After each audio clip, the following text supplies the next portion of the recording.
કુકાવાવના સનાળી ગામના સ્થાનિકોએ અમરેલી ડીડીઓને પાઠવ્યું આવેદનપત્ર।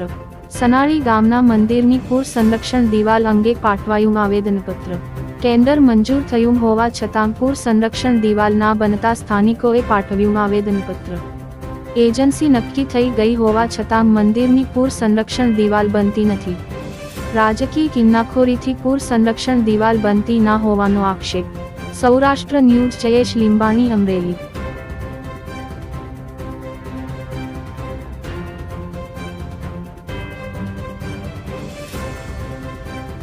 મારું ગામ સનાળી, કુકાવા તાલુકા। તમારું ગજેરા ભદ્રેશભાઈ મકડીયા મારું નામ છે। અમે દિવાલ અમારી અટકી છે એની માટે અમે અહીંયા એક આવેદન ડીડીઓ સાહેબને આવેદન દેવા આવ્યા હતા। અમારી માગણી, અહીંયા એક માતાજીનું મંદિર છે અને બે મોટા હોલ આવેલા છે। ત્યાં બધાય સમાજના ત્યાં લગ્ન પ્રસંગને બધાય સમાજના થાય છે પ્રસંગો, બધાય પ્રસંગો ત્યાં થાય છે।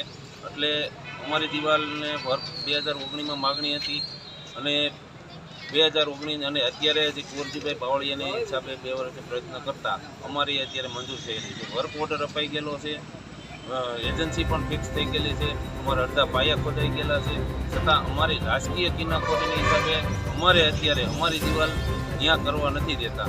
તો અમે આની દિવાલ તાત્કાલિક થાય એ માટે અમે લોકો આ બધાને લઈને અમે આવ્યા છીએ ગામ લોકો બધાને।